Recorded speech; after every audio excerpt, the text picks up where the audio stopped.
मैंने अपने भाई की शादी अपनी ननंद के साथ की थी, लेकिन मेरा दिल बहुत घबरा रहा था।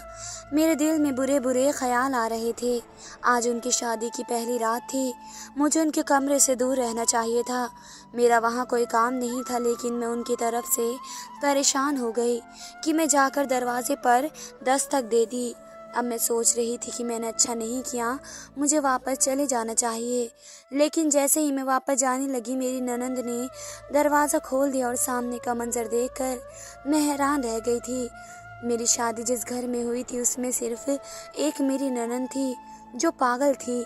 सब कहते थे कि उसके साथ बचपन में कोई मसला बन गया था, इसी वजह से पागल हो गई है। लेकिन देखने में वे बिल्कुल ठीक लगती थी, पर अक्सर उसकी तबीयत ख़राब हो जाया करती थी। मेरा पति बाहर के मुल्क में काम करता था। उसने कहा कि उसे शादी के बाद भी बाहर ही रहकर काम करना होगा। मुझे इस बात से कोई भी मसला नहीं था। मैं बिल्कुल वैसी नहीं थी जो अपने पति को अपने हाथ में रख कर बैठाना चाहती थी। मैं कहती थी कि बाहर के देश जाए, जहाँ भी जाए, बस पैसा कमाएं। मुझे पैसे से बहुत ज़्यादा लगाव था। मुझे पैसे बहुत अच्छे लगते थे, और अच्छे क्यों ना लगते। दुनिया की हर चीज़ पैसे से ख़रीदी जा सकती है, तो फिर इंसान ये क्यों कहता है कि सिर्फ उसे पैसे, ज़रूरत के पैसे चाहिए। ऐसा नहीं होता है। हर इंसान को पैसे चाहिए होते हैं, और जितने ज़्यादा हो उतने ही कम लगते हैं। मेरी सास खुद ही मेरी ननद का ख्याल रखती थी। उसका नाम ईरम था। देखने में बहुत ज़्यादा खूबसूरत और जवान थी, लेकिन थी पागल। तो फिर जवान और खूबसूरत का क्या फ़ायदा। मेरी सास पूरे दिन उसके ही काम में लगी रहती थी। मुझे कभी भी तंग नहीं करती थी। ये नहीं कहती थी कि उसका काम मैं करूं, और मैं करती भी नहीं थी। मेरा पति शादी के 2-3 महीने बाद वापस चला गया। उसने कहा कि वे 1 साल बाद आएगा, उससे पहले नहीं आ सकता। जिस जगह पर वे काम करता है, उसकी पॉलिसी ऐसी थी। मेरी सास बहुत ज़्यादा बीमार रहती थी। एक दिन वे इस दुनिया से छोड़कर चली गई। जाने से पहले मैं ही उनके पास थी। मुझे पता था उनका आखिरी वक्त आ चुका है। मुझे उनसे कोई मसला नहीं है, क्योंकि वे बोलती नहीं थी, अपने काम से काम रखती थी। मेरे मामले में कभी नहीं बोलती थी। उन्होंने मुझसे कहा कि तुमसे बहुत ही ज़रूरी बात करनी है, लेकिन ऐसी करनी पड़ रही है। दरअसल ईरम तुम्हारे भाई को बहुत पसंद करती है। उनकी शादी हो जाएगी तो वह भी खुश हो जाएगी, और वह बिल्कुल ठीक हो जाएगी। मैं तो ये बात सुनकर हैरान रह गई थी। मेरा एक ही भाई था जो कभी कभी मेरे घर पर आता था। मेरा भाई बिल्कुल हीरो जैसा था, बहुत ही ज़्यादा खूबसूरत था।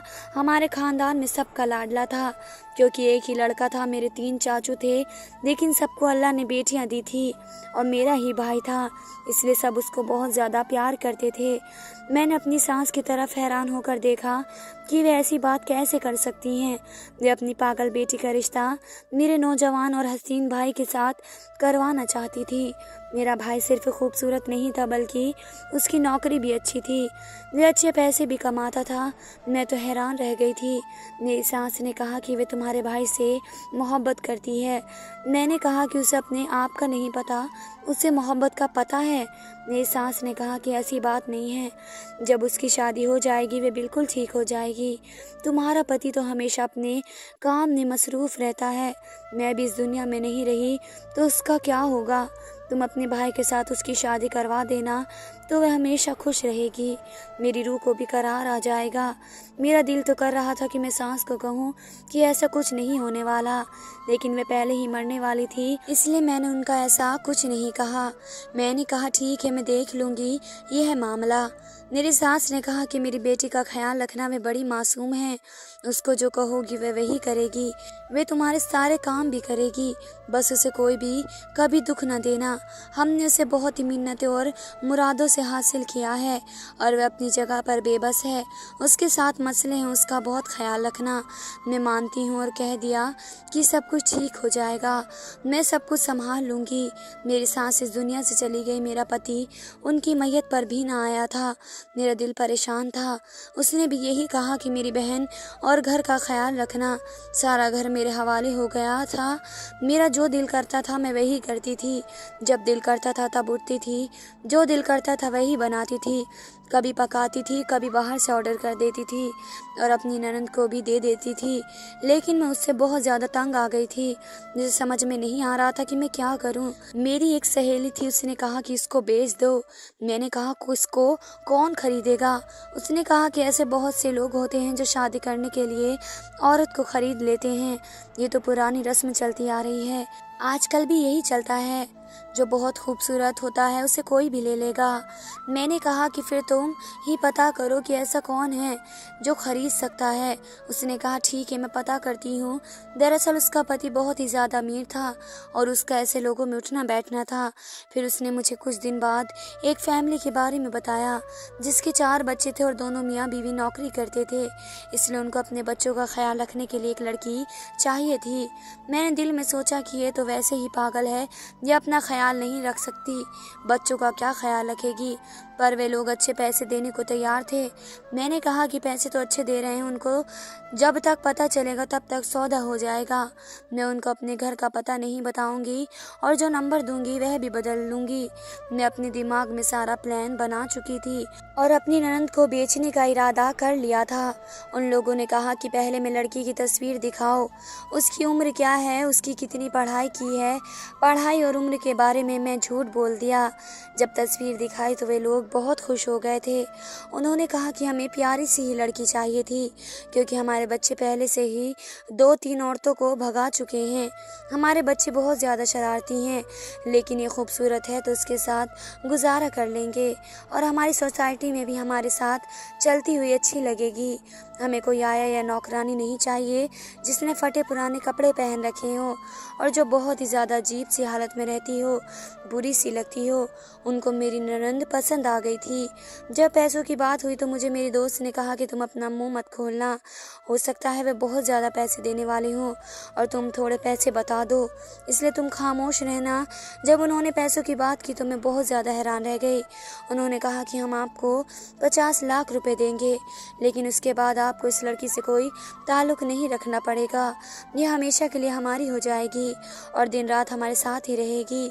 अगर आपने इसे कभी मिलने की कोशिश की तो हम इसे मिलवा देंगे, लेकिन आप इसे अपने साथ कहीं पर नहीं ले जाएंगी। मैं तो बहुत ज़्यादा खुश हो गई थी। मैंने कहा हाँ क्यों नहीं, मुझे 50 लाख बुरे लग रहे हैं क्या। मैंने अपनी ननद को बेच दिया और उनसे कहा कि अब बस आपको इसे अपने पास ही रखना है। वैसे ही वे पागल थी, मेरी बात आसानी से मान गई। जब सांस दुनिया में नहीं रही थी, अब क्या रह गया था। मेरे पति को तो मैंने कह दिया था कि ईरम घर से भाग चुकी है। मैंने उसे पहले से ही बातों बातों में बताना शुरू कर दिया था कि आजकल उसकी हकीकत मुझे ठीक नहीं लग रही है। आप थी महरूम, अम्मी का फ़ोन अपने पास रख लिया है और पूरा दिन फ़ोन में बिज़ी रहती है और मेरी कोई बात नहीं मानती। मैंने एक दिन ये भी कहा था कि वह अचानक से कहीं पर चली गई थी, फ़ोन भी बंद है उसका, लेकिन 2 घंटे बाद वापस आ गई। मेरा पति यही कहता था कि उसका ख्याल करो, उस पर नज़र रखो। फिर मैं बड़े तरीके से उसे यह कह दिया कि वह तो घर से भाग गई। मेरा पति तो हैरान रह गया और मेरे सामने बहुत शर्मिंदा हुआ कि उसकी बहन ने ऐसा किया है, लेकिन ये क्या बोल सकता था। खामोश हो गया। उसने कहा कि तलाश करने की कोशिश करो, लेकिन मैं कैसे तलाश करती। उसने कहा कि जैसे ही वह वापस आए उसे घर से निकाल देना, लेकिन उसे कैसे वापस आना था। बस किसी तरीके से मैंने वह मामला संभाल लिया। मेरे पास पैसे आ गए, मैं बहुत ज़्यादा खुश थी। लेकिन अभी एक ही हफ्ता हुआ जिन लोगों का मैंने अपनी ननद को बेचा था, उन्होंने मुझे कॉल किया और एक ऐसी बात बताई कि मैं तो हैरान ही रह गई। उन्होंने कहा कि हम बहुत अमीर लोग हैं और अमीर लोग बहुत वहमी भी होते हैं। आपने हमारे घर में ऐसी लड़की भेजी है। हमने आते ही उसे घर की सफाई पर लगा दिया। हमने कहा कि थोड़ा सा घर को साफ कर दो, और पता है क्या हुआ। वह घर की सफाई कर रही थी जब उसे इस घर में से एक अजीब सा हिस्सा मिल गया, यानी कि एक 4 फुट की जगह जिन्हें हमें पता ही नहीं था ये दीवार के पीछे थी। जब हमने उसको खोल कर देखा तो घर में सोना ही सोना और दौलत ही दौलत थी। हम तो अभी तक हैरान हैं। हमें तो यकीन ही नहीं आ रहा, ये लड़की तो बड़ी किस्मत वाली है। इसके हाथों से ही वह सब कुछ हुआ है। अब हम अपनी सारी फैमिली को बाहर के मुल्क लेकर जा रहे हैं, लेकिन इसको अपने साथ नहीं ले जा सकते क्योंकि फिर हमें उसका भी पासपोर्ट और वीज़ा बनवाना पड़ेगा। आप इसको वापस ले लो। मैं जब ये बात सुनी तो हैरान ही रह गई थी। मेरी अम्मी कहा करती थी कि ये जो लोग पागल होते हैं, यानी जिनके अंदर कोई ना कोई कमी होती है, उनकी किस्मत बहुत अच्छी होती है और कभी कभी उनको ऐसी बातों के बारे में पता होता है जो आम लोगों को पता नहीं होता। लोग उनके हाथों से लॉटरी के टिकट खुलवाते हैं और जीत जाते हैं और इस तरीके के केस पहले भी हो चुके हैं। मैं सोच में पड़ गई। उस औरत ने कहा कि आप बताओ क्या करना है, नहीं तो हम इसे कहीं और भेज देंगे, क्योंकि हम जब उसे बताएंगे कि ये इस तरह की लड़की है तो उसकी कीमत डबल हो जाएगी। वह भी पहले से ज़्यादा पैसे देंगे। हम इसे अपने साथ नहीं ले जा सकते। हमारा मसला ये है कि हम पाकिस्तान में रहना नहीं चाहते। हमारे पास बहुत दौलत है, हम दुनिया के किसी और मुल्क में रहने जा रहे हैं। मैंने कहा कि आप उसे यहाँ पर दोबारा भेज दो। जितने पैसे आपने मुझे दिए हैं, मेरे पास जितने बाकी रह गए हैं उतने वापस कर देती हूँ, इससे ज़्यादा तो मेरे पास भी नहीं है। उन्होंने कहा कि ठीक है। उसने मुझे कहा कि मैं उनके घर पर आ जाऊं। जब मैं उनके घर पर गई तो मैं सच में हैरान रह गई, क्योंकि जिस जगह का उन्होंने जिक्र किया था वह जगह अभी भी नज़र आ रही थी और ये लड़की भी चुपचाप बैठी थी। उन्होंने कहा कि ये लड़की बहुत ही किस्मत वाली है। उसने मेरी तरफ देखा और कहा कि भाभी मुझे आप लेने अकेले आ गई। ये लोग कह रहे हैं कि आप एक दिन मुझे लेने के लिए आ जाओगी। मैंने कहा हाँ, लेकिन ये बात तुम किसी को बताना मत कि मैं तुम्हें यहाँ पर छोड़ा था। उसने कहा ठीक है। मैंने उसे दोबारा वापस बुला लिया। वे दोबारा फिर से मेरे घर पर आ गई, लेकिन अब मेरे लिए मसला बन गया कि मैं अपने पति को क्या बताती। मेरे पति ने कहा था कि उसे तलाश करो, अगर वापस आने की कोशिश करे तो उसे घर में आने न देना, उसे घर से निकाल देना, यही उसकी सज़ा होगी। मैं तो बुरी तरीके से फंस गई थी। वह कहते हैं ना कि एक झूठ को छुपाने के लिए 10 झूठ बोलने पड़ते हैं। काश कि मैं उसे कुछ ना कहा होता और सारा मामला इसी तरीके से क्लियर हो जाता। और 10-15 दिन की बात तो थी ही, लेकिन मैं तो उसे बड़ी बड़ी कहानी सुना चुकी थी और फिर से मुझे इससे झूठ बोलना पड़ा। मैंने कहा कि दरअसल आपकी बहन भागी नहीं है, वे पागल है ना, तो अपनी एक सहेली के यहाँ पर चली गई थी, वहाँ जाकर छुप गई थी। हमें लगा कि वे किसी लड़के के साथ भाग गई है। मेरा पति हैरान था। वे पूरी दुनिया में आता जाता था, काम कर चुका था, बाहर रहता था। उसको पता चल जाता कि मैं झूठ बोल रही हूँ, लेकिन शायद उसे मुझ पर भरोसा था, इसलिए उसने मेरी बात मान ली और उसने कहा कि हाँ, हो सकता है वह तो पागल है। एक दफ़ा पहले भी इसी तरीके से निकल गई थी और हमें 1 हफ्ते के बाद मिली थी। हमें पता चल गया था कि वे चाचू के घर चली गई थी और उनको कहा था कि मैं लड़कर आई हूँ, इसलिए मेरे बारे में किसी को मत बताना। हो सकता है कि ऐसा कोई मामला इस बार भी हुआ हो। तुमने उसे सही तरीके से पूछा है ना? मैंने कहा कि हाँ, मैंने उसे अच्छी तरीके से पूछा है। उसकी सहेली ने भी यही कहा है कि वह ये कह रही थी कि बताना नहीं है कि मैं यहाँ पर हूँ, लेकिन फिर मैंने बता दिया। मेरे पति ने मुझे डांट दिया। उसने कहा फिर तुम कहाँ पर थी जब वह घर से निकली? तुम उसका ख्याल नहीं रख सकती थी और तुमने तो उसे तलाश करने की बजाय उसके बारे में कहानी बना दी थी कि वे घर से भाग चुकी है। मेरी बहन पागल है, भला वह किसके साथ घर से भाग सकती है? उसे क्या पता सब कुछ कैसे होता है और कौन होगा जो उसे लेकर अपने साथ भागेगा। पूरे मोहल्ले को, पूरे ख़ानदान को पता है कि उसका दिमाग ख़राब है। मैंने कहा कि हाँ, लेकिन अब उसकी शादी की उम्र भी तो हो चुकी है, अब मैं उसकी शादी करना चाहती हूँ। मेरे पति ने कहा कि किससे शादी कराओगी? कोई भी शादी नहीं करेगा इससे। मैंने कहा कि ठीक है, मेरे पास एक लड़का है, मैं उससे शादी करवा दूँगी। मेरे पति ने कहा कि मेरा दिमाग मत खाओ, मुझे नहीं पता कि तुम मेरी क्या कहानी सुना रही हो, बस मेरी बहन का ख्याल रखना। मैंने कहा कि हाँ, मैं बिल्कुल ख्याल रखूँगी, आप फिक्र मत करो। दरअसल मैं अपनी ननद की शादी अपने भाई से करवाना चाहती थी, क्योंकि मेरी भाई की ज़िंदगी के हालात ऊंच नीच हो रहे थे। उसने नया कारोबार शुरू किया था जो कि ख़त्म हो चुका था। उसका बहुत ही ज़्यादा नुकसान हुआ था और उसने किसी जगह पर पैसे लगा रखे थे, वे पैसे भी फंस गए थे। उसने अपनी ही दोस्त के साथ कारोबार शुरू किया था। उसका दोस्त अब पैसे देने से इनकार करने लगा था। उसने कहा था कि मेरे पास कोई पैसे नहीं हैं। मेरा भाई कहता था कि मेरी किस्मत बहुत ख़राब चल रही है, पता नहीं मुझे क्या हो गया है, किसकी नज़र लग गई है। खूबसूरत लोगों को नज़र लग जाती है, इसलिए मैंने अपने दिल में ये प्लान बनाया था कि मैं अपनी ननंद की शादी अपने भाई से करवा दूंगी, ताकि उसकी किस्मत की वजह से मेरे भाई की किस्मत भी चमक जाए। मैं उसको कहीं और बेच सकती थी, लेकिन मैं उसको बेचना नहीं चाहती थी। ये वही बात थी कि मैं अंडा खाना चाहती थी, मैं मुर्गी नहीं खाना चाहती थी। मैंने अपने भाई को ये सब कुछ बताया और उसे राज़ी कर लिया। उसको राज़ी करना भी बहुत मुश्किल काम था, लेकिन वह बहुत ज़्यादा मतलबी था। उसने जब लड़की को देखा तो उसने कहा, ये तो बहुत ही प्यारी है। मैंने कहा कि ये पागल है, उसको संभालना तुम्हारे लिए आसान होगा।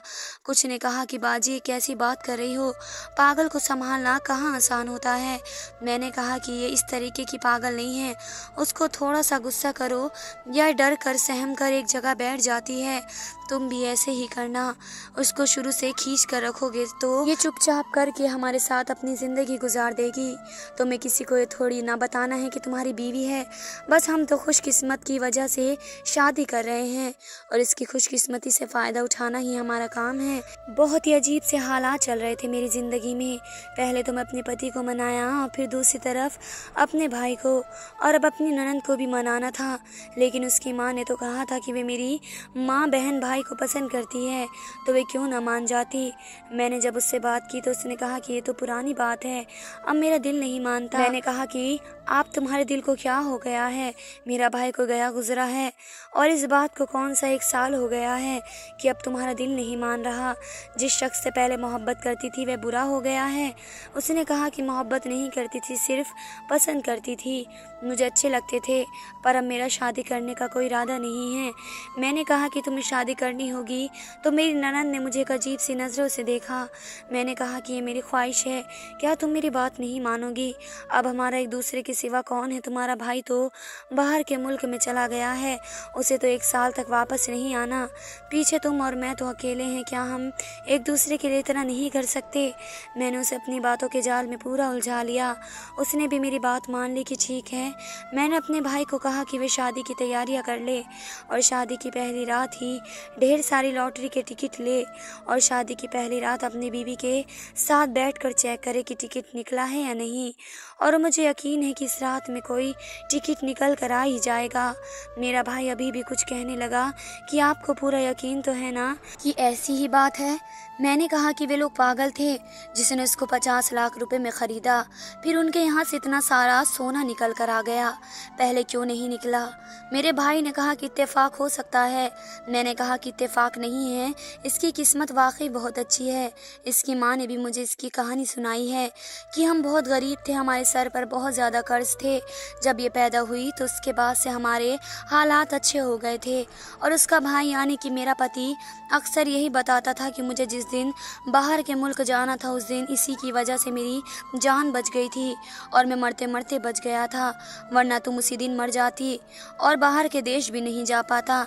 कोई ना कोई मामला तो ज़रूर था और ये मामला भी कोई बुरा नहीं था। वह जिस इंसान से मोहब्बत करती थी उसने उसके साथ शादी करने से इनकार कर दिया था, लेकिन अभी वही इंसान उससे शादी कर रहा था। इसका मतलब कि उसकी किस्मत अच्छी थी, वह अच्छी किस्मत वाली थी, तभी तो उसके साथ यह सब कुछ हो रहा था। जब मैं इस घर में आई थी तो एक दफ़ा मैंने एक और मंजर भी देखा था। मैंने चूल्हे के ऊपर कुकर रखा था और शायद पानी ज़्यादा डाल दिया था। जब एक कुकर फट गया और जब कुकर फटा तो ये किचन के अंदर ही खड़ी थी, लेकिन इसे कुछ भी नहीं हुआ था, जबकि सारे किचन की दरवाज़ा दीवारें जल गई थी। उसे खरोच भी नहीं आई थी और ना कोई मामला तो ज़रूर था, ये कोई आम बात नहीं थी। मैंने अपने भाई को भी मना लिया और अपने पति को भी। उसने कहा कि तुम अपने भाई की ज़िंदगी बर्बाद कर रही हो, मैं कुछ कह नहीं सकता, मैं तो इस मामले में खुद गर्ज हो जाऊं। मुझ पर तो वाजिब है मेरी बहन को किसी से शादी नहीं करनी। अगर तुम्हारा भाई उससे शादी कर लेगा तो उसका बड़कपन होगा। मैंने कहा कि उसका बड़कपन तो यह है कि मेरा भाई बहुत अच्छा इंसान है। वह कहता है कि मैं इस लड़की से शादी करूं जिससे और कोई शादी ना कर रहा हो। मेरे माँ बाप ने तो मुझे यही तरबियत दी थी। मैंने अपने भाई को अपने पति के सामने बहुत ही अच्छा बना दिया, जबकि उधर मेरा भाई मुझे बार बार एक ही सवाल कर करता कि इससे शादी करने के बाद मेरा मामला तो ठीक हो तो जाएगा ना, जो मेरे पैसे इधर से उधर फंस गए हैं वे मुझे तो वापस मिल जाएंगे ना। मैं कहती थी कि हाँ हाँ ऐसा ही होगा। मैं उन दोनों की शादी के इंतज़ाम करवा दिया और उन दोनों की शादी करवा दी। मेरे पति के आने में अभी भी 5 महीने बाकी थे। मुझे अपने भाई से बहुत ज़्यादा मोहब्बत थी। मैंने अपने भाई का बड़ी बड़ी जगह रिश्ता करवाने से इनकार कर दिया था। बहुत सारे रिश्ते थे उनके लिए। मेरी अपनी कज़न भी थी, मेरी चाचू की बेटी थी, मेरी खाला की बेटियां थी, लेकिन मैंने अपने भाई को हर जगह से इनकार करने के लिए कहा था, क्योंकि मैंने उसे कहा था कि मैं उससे शादी बहुत ही खूबसूरत और अमीर लड़की से करवा दूंगी। यह ख़ानदान की लड़कियों से शादी करके हमें क्या मिलेगा, उनके पास देने के लिए ही है क्या, और ऊपर से कहेंगे कि ख़ानदान वाले हैं लिहाजा करके जहेज़ भी नहीं देंगे। मुझे अपने भाई पर बहुत ज़्यादा नाज था। वह आज दूल्हा बनकर बहुत ही ज़्यादा खूबसूरत लग रहा था। मैं बहुत ज़्यादा खुश थी क्योंकि मैंने उसके लिए ऐसी लड़की तलाश कर ली थी जो बहुत ही ज़्यादा खूबसूरत और किस्मत वाली थी। मैंने जो पैसे अपनी ननद को बेचकर कमाए थे वे ज़्यादा ख़त्म हो गए थे। मेरा पति तो मुझे सिर्फ घर चलाने के लिए पैसे भेजता था, लेकिन मैंने अपने भाई से कहा था कि अगर उसकी किस्मत बदल गई तो वह मुझे भी याद रखे। उसने कहा कि क्यों नहीं, वैसा ही करेगा। इसलिए मेरी उसे बहुत ही सारी उम्मीदें थी। आज उनकी शादी का पहला दिन था। पता नहीं क्यों मेरा दिल घबरा रहा था। मैंने अपने भाई की शादी एक पागल लड़की से कराई थी, इसलिए मैंने उसका पागलपन का कोई ऐसा मंजर नहीं देखा था कि मैं ये कहूँ कि वे पागल है। लेकिन फिर भी मैं परेशान थी। मैंने कहा कि आज के दिन तो अच्छी खासी लड़की भी परेशान हो जाती है, कहीं परेशान होकर कोई उल्टी सीधी हरकत ना कर बैठे। मैंने अपने भाई को कहा कि दरवाज़ा बंद मत करना, लेकिन उसने दरवाज़ा बंद कर दिया। मुझे भी उनके कमरे में जाने का कोई शौक़ नहीं था। मैंने तो ऐसा ही कह दिया था कि अगर कोई मसला होगा कम से कम दरवाज़ा तो खुला ही होगा। उनके कमरे से अचानक से कुछ टूटने की आवाज़ आई तो मैं उनके कमरे की तरफ बाहर चली गई। मैंने दरवाजे पर हल्की सी दस्तक दी, इतनी हल्की की ये सोचकर कि अगर खुल गया तो ठीक, नहीं खुला तो वापस चली जाऊंगी। लेकिन जब मैं वापस जाने लगी तो दरवाज़ा खुल गया। जब मैंने अंदर दाखिल हुई तो मैं हैरान रह गई। सामने का मंजर बहुत ही अजीब सा था। मेरा भाई इस दुनिया से जा चुका था। मेरी ननंद वहाँ पर खड़ी थी। मैंने कहा कि ये क्या किया तुमने, मेरे भाई को मार डाला। उसने कहा कि जब तुमने मुझे बेचा था तब तुम्हें शर्म नहीं आई थी। ये तो मेरी किस्मत अच्छी थी कि मैं वहाँ से बचकर भाग गई। तुमने जो मुझे बेच दिया था और फिर मेरे भाई को ये कह दिया कि मैं घर से भाग चुकी हूँ। तुम जैसी औरत के साथ तो यही होना चाहिए। मैंने कहा कि लेकिन तुम तो मेरे भाई से मोहब्बत करती थी। उसने कहा कि मैं तुम्हारे भाई भी तुम्हारी तरह लालची था और तुम दोनों मोहब्बत के काबिल नहीं हो। मैंने कहा कि मैं तुम्हें ज़िंदा नहीं छोड़ूंगी, तुम्हें कानून नहीं छोड़ेगा, मैं तुम्हें पुलिस के हवाले कर दूंगी। उसने कहा कि मैं तो पागल हूँ, पागल को कानून सज़ा नहीं देता है। वह वहाँ से चलती हुई बाहर निकल गई, ना जाने कहाँ चली गई। और मैं अपने जवान भाई को देख रही थी जो मुझे छोड़ कर जा चुका था। शायद मुझे ही सज़ा मिली थी जो मैंने उसके साथ बहुत बुरा किया था। मुझे सब कुछ देखने की बिल्कुल भी उम्मीद नहीं थी, तभी तो मेरा दिल घबरा रहा था। मेरी पूरी ज़िंदगी उलट गई थी। उसने अपने भाई यानी मेरे पति को सब कुछ बता दिया था और उसने भी मुझे छोड़ दिया था। मुझे बहुत ही बड़ी सज़ा मिली थी। धन्यवाद दोस्तों।